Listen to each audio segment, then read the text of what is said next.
Good evening, ladies and gentlemen. It is now 6:30, and I will call this meeting to order of the Burnsville City Council. My name is Dan Keeley. I'm acting mayor in the absence of our mayor, Madam Mayor Couts, who was out of town at the time. We begin traditionally with a moment of silence and then a pledge of allegiance. I encourage everyone to join us honoring our men and women in uniform and the freedom that our flag stands for by reciting the Pledge of Allegiance after a moment of silence.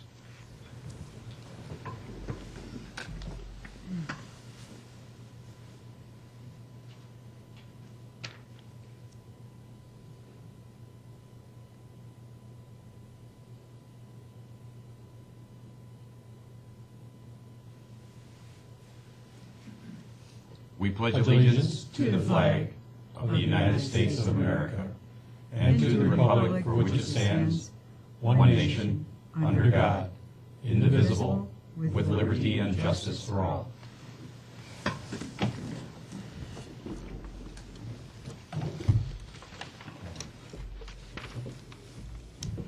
We have some announcements. Our regular council meeting scheduled for Monday, February 6th, has been moved to Monday, February 6th from the 7th to make way for caucus night going on February 7th.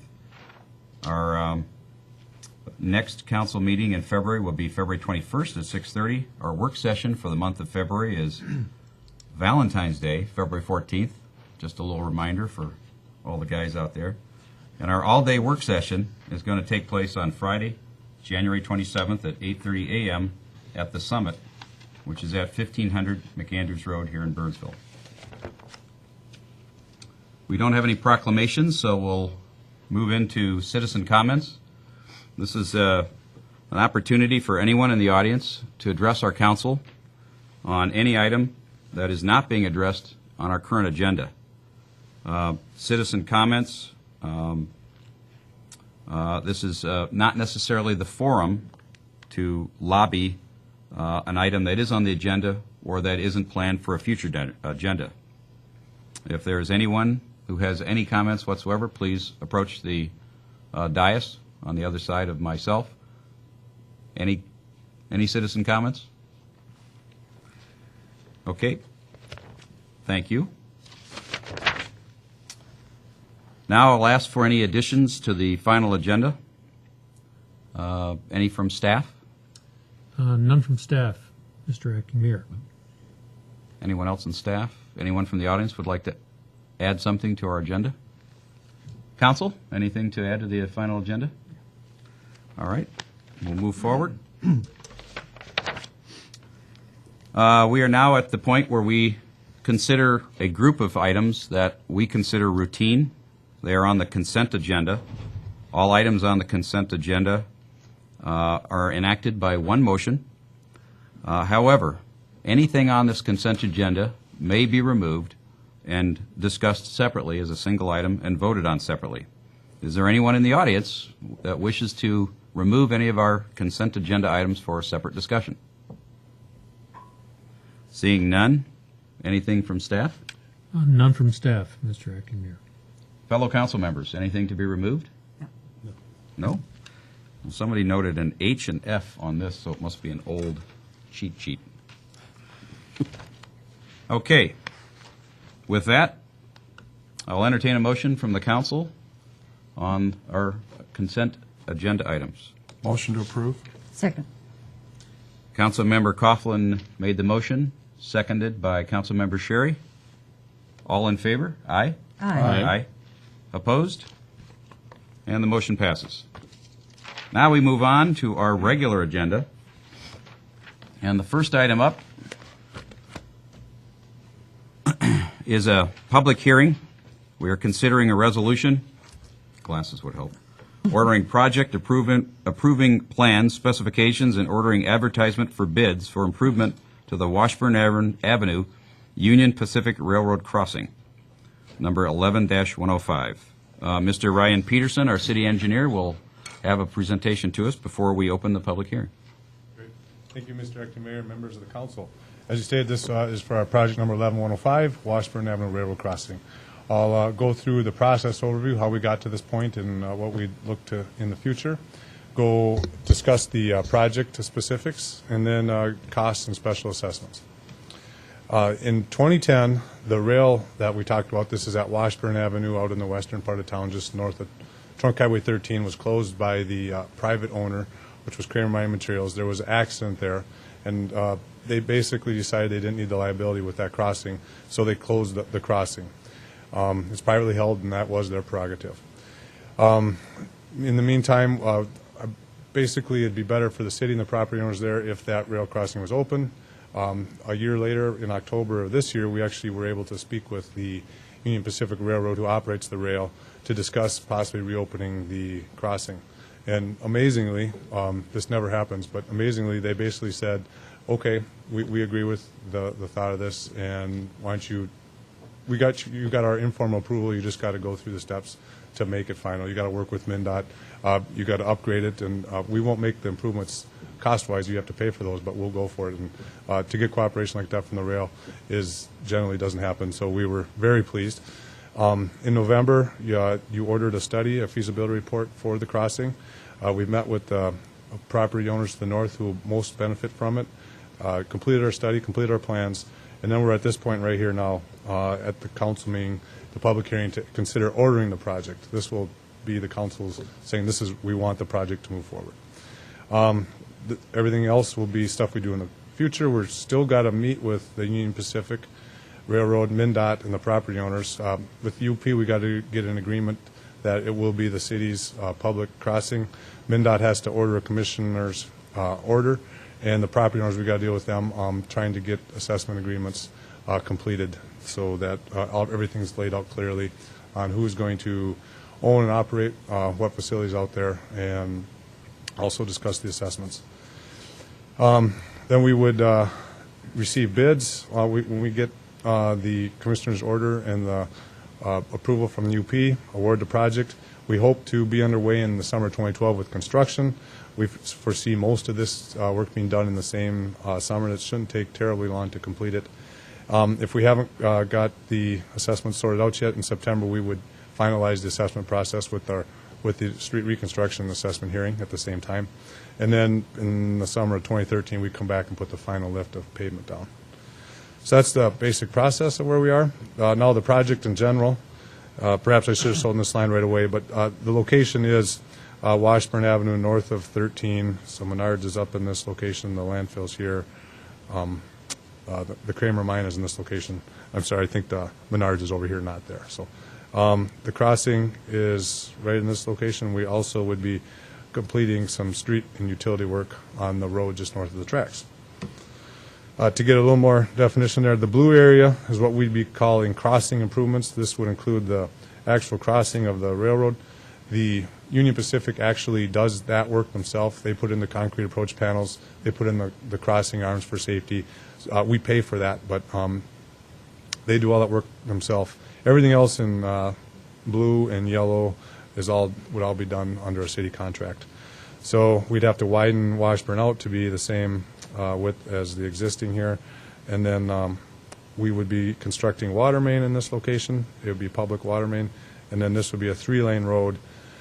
Here, the southerly lane would go down and would go down to the Kramer mine. Semstone has a concrete plant there, and there's a big recycling center for mulch and that sort of thing. And then there's a center lane that will be a left turn lane for vehicles, garbage trucks to enter the landfill, and then there'll be one lane going back this way for both entities to exit the mine and the landfill. This area here won't be touched with the project. They always have had to cross, and they still will, but it's a large enough area and they're slow enough speeds that they can make their way through there. There really is no other way to make this without some conflicts, but like I said, there'll be a stop sign here, stop there. Everyone will just have to make their way through. So that's the basic gist of what we're trying to do. The crossing itself, as we said, will be public. The UP will build it. It'll have the safety improvements. There'll be storm sewer as well because of the curb section. We're placing the water main, and then we'll be owning and maintaining all of this here. So, including the water main right now, It's a private line, even though Semstone gets their water via waste management water main, which can create conflicts, of course. So we would be owning the facility, and we'd also be owning the crossing. Therefore, we'd have to plow it and all those sorts of things as well. We have discussed at least a couple times with both property owners, being the Waste Management and Kramer Mining and Materials. They both understand it'll be public and that the UP is going to do it. And the Waste Management knows that this would meet their PUD requirements for final stage. When the final stage of the landfill was approved, they had to meet a bunch of requirements for the roads in here. This would meet their requirements, so they won't have to go back in and do it again. Basically, it'll be ours to take care of at that point, which would be a benefit to them. The cost estimates and assessments, 124th Street, that would be that area that was in yellow, the east-west section, that, and also the water main. That section is proposed to be 100% assessed to BSLI, which is Waste Management. The estimated cost is about $500,000 there. The crossing, that was the blue section, and the crossing itself, that's estimated at just a little bit more than $500,000. We're still trying to work out the percentage of the assessment between the two entities there. There's lots of different ways you can figure out the benefit. They both want the crossing. We just have to figure out what's the most fair and equitable method of doing so. So we'll be in work on that. With this particular action you're considering tonight, we don't have to have that sorted out. There will be another assessment hearing or agreements to have to figure out. This is to, do we want this project or not? So I guess I would ask that we don't get too involved in there. By all means, you can ask me questions on it, but please don't get bogged down in that particular aspect of the project. We'll try and have something formally agreed upon by both of you before we get too much further along.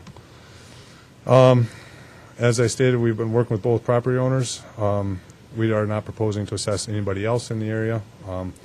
And as we've noted to both property owners, these improvements can be paid off over 15 years with interest. So with that, I'm happy to ask any questions, and this will be the appropriate time to open the public hearing. Thank you, Mr. Peterson. With that, I will open up the public meeting. Well, I do have some questions for Mr. Peterson, but you go ahead and if you want to do the public We'll do hearing that first. after the public meeting. Sure. Great. We'll open the public meeting. Would anyone like to speak to this issue from the public? Anyone? Okay. I'll close the public meeting. Mr. Peterson, if you'll stand for questions.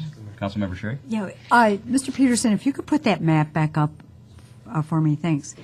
First of all, I just want to say congratulations to everybody who pitched in to get this agreement. I know it's very complex, and it's been a rough go, and my understanding is anytime you're dealing with a railroad, it's even rougher.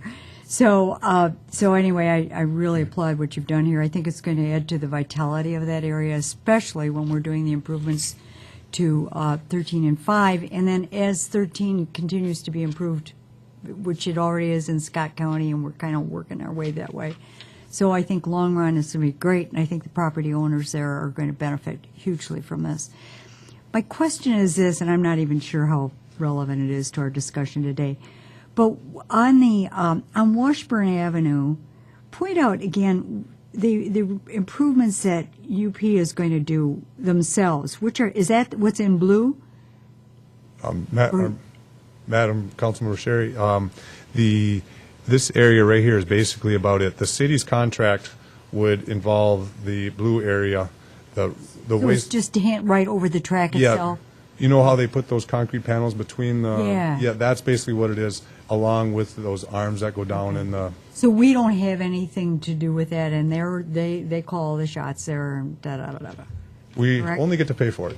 Oh, okay. Thank you. That's all I wanted to know. Okay. Okay, thanks. Any other questions? Councilmember Coughlin. Just want to clarify for our citizens, the $1,035,000 will be totally paid by the two land entities, is that correct? We're proposing 100% assessment of the project, yes.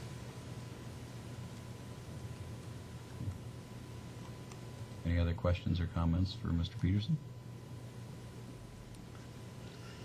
Thank you, Mr. Peterson. Okay, having no other comments, or questions, I will entertain a motion.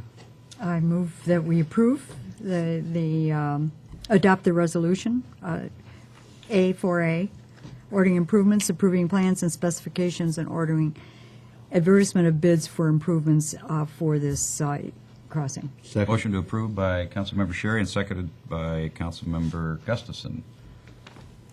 All in favor? Aye. Aye. Opposed? And the motion passes. Thank you. Moving on to number 6 tonight, we are going to adjourn. I need a motion to adjourn the regular council meeting. Just I'm recess. sorry, recess. Motion to recess the council meeting. Motion to recess. Motion by Councilmember Coughlin, seconded by Councilmember Sherry. You don't- All in favor? we don't- We don't have I don't to. think we have to vote. Thank you. Recessing. We are recessed. Thank you, Mr. Mayor. President, I will now call to order the annual meeting of the Burnsville Economic Development Authority. Please let the records show that all commissioners are present except Commissioner Couts. Are there any additions to the agenda? None from staff, Mr. President. Commissioners? And we'll move on to the election of officers by resolution. Mr. President? Commissioner Sherry.